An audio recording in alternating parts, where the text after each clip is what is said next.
बीते दिन पहले आग लगी की घटना प्रकाश में आए थे, लेकिन सूचना मिलते ही आपने जो है कि मुंबई दौरा करने के बाद पहली बार ठाकुरगंज जामनगरी का दौरा किया और आग लगी पीड़ित परिवारों को जो है कि कुछ मदद भी किया गया है। क्या कहना चाहेंगे? नहीं, असल में आया अभी डोगरा उतरा तो सोचा कि भाई मुसीबत ज़्यादा है तो खबरगिरी करते हुए जाऊँ, इसीलिए थोड़ा तेजी गई। लेकिन मसला ये है कि सीमांचल के इस इलाके में जो लोगों की झोपड़ियां हैं, हम लोगों की लड़ाई चल रही है। सैलाब मगर घर कट जाए तो उसका मुआवजा तो हम लोगों ने लड़के तय कराया है। हम लोगों की लड़ाई है कि जिनका घर आग में जल जाए उनका घर इंश्योर्ड होना चाहिए। इस इलाके के लोग गरीब हैं, निरक्षर हैं और यहाँ पर प्रति व्यक्ति आय कम है, पलायन वाले मजदूर सबसे ज़्यादा हैं। इसलिए इस इलाके में जिन लोगों का घर जले सरकार उसको इंदिरा आवास दे, इसकी हम लोग कोशिश कर रहे हैं और इंदिरा आवास उसको मिलना चाहिए। बल्कि कंपनी को सरकार कर्ज देती है और कंपनी का नुकसान हो जाए तो कर्ज माफ़ करती है। कंपनी के हादसा हो जाए तो उसको कंपनी इंश्योरेंस के जरिए पैसा देती है। हमारी जितनी भी झोपड़ियाँ जलती हैं उसका भी इंश्योरेंस होना चाहिए और गरीबों को इंदिरा आवास की सुविधा मिलनी चाहिए, ये मुतालबा हम। क्या लगता है कि बिहार में नीतीश की सरकार है, क्या इन गरीब परिवारों को इसका लाभ मिलेगा? सीमांचल के गरीबों के साथ सबसे ज़्यादा अगर अनदेखी की है तो नीतीश कुमार की सरकार ने की है। पूरे देश में, पूरे बिहार में दूसरे हिस्सों में तरक्की हो रही है, लेकिन देश के स्तर पर भी इस चीज़ को पीछा रखा गया।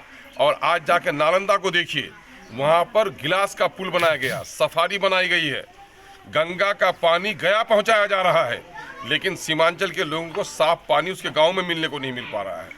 तो इस इलाके के साथ बड़ी नाइंसाफी की है। प्रशासन पदाधिकारी लेट पहुंचे थे, इसमें आप क्या कहना चाहेंगे? भाई प्रशासन जब ऊपर का ही मामला है, जब मुख्यमंत्री इस इलाके में नहीं देता है तवज्जो, तो उनका पदाधिकारी क्या देगा? बल्कि पदाधिकारियों के सिलसिले में आप लोगों को जानना चाहिए, नौजवानों को, जो निकम्मे पदाधिकारी होते हैं, जो रिश्वतखोर पदाधिकारी होते हैं, जो लोग कामचोर पदाधिकारी होते हैं, ऐसे ही लोगों को सीमांचल भेजा जाता है।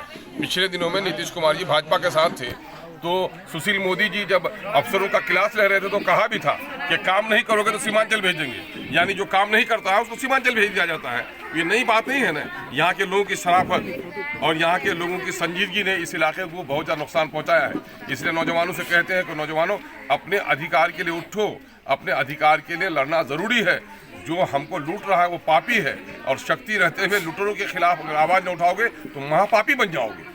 इसलिए ये पूरी लड़ाई हम चल लगातार जो है कि 9 दिन तक भूख हड़ताल की नासिक नादिर ने, और आपने उस पर समर्थन भी की, लेकिन किशनगंज जिले में कई दलों के नेता है, लेकिन कोई आज तक खैर भी पूछने नहीं गया। देखिए, आप लोगों को पता नहीं है, इस वक्त अभी कुछ दिनों पहले आप लोगों के घर घर में शिक्षक लोग आए होंगे और गन्ना किया होगा।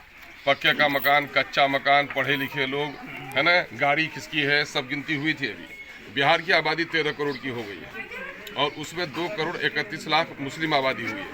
और सीमांचल में 3 आबादी बस्ती है, सुरजापुरी, कुल्हिया और शेरशाह आबादी। आपको सुनकर हैरत होगी कि बिहार में मुसलमानों की नौकरी में हिस्सेदारी होती है 3,68,000। 1,73,000 नौकरी मिली, 1,95,000 नौकरियों से वंचित रहा मुसलमान। और इस इलाके में सुरजापुरी की आबादी 24.5 लाख है, नौकरी में हिस्सेदारी उनकी 39,000 होती है, सिर्फ 15,000 नौकरी मिली। शेरशाह भाइयों की आबादी है 13 लाख, नौकरी में हिस्सेदारी होती है उनकी 21,000, सिर्फ 5,500 नौकरी मिली। कुल्हिया भाइयों की आबादी है 12 लाख, नौकरी में हिस्सेदारी होती है उनकी लगभग 18-19,000 और नौकरी सिर्फ 6,000 मिली। तो इस इलाके के लोगों को महरूम रखा गया। वहीं दूसरी तरफ चाहे ब्राह्मण हो, राजपूत भाई हो, चाहे भूमिहार भाई हो, मैं जाति पर आरोप नहीं लगाता, लेकिन उसके नेता ने और सरकार ने उनके लिए काम किया तो उनकी आबादी से तिगुना चौगुना उनको नौकरी मिली है। तो ये हमारे नौजवानों की आंखों की पट्टी खोलने के लिए काफ़ी है। और चूंकि सरकार में शामिल जदयू भी है, सरकार में शामिल राजद भी है, कांग्रेस भी है, इन 20-25 सालों में भाजपा भी रही, इसलिए किसी के मुंह में बोली है कि वो हमारे इस हक के बारे में बोल सकेगा।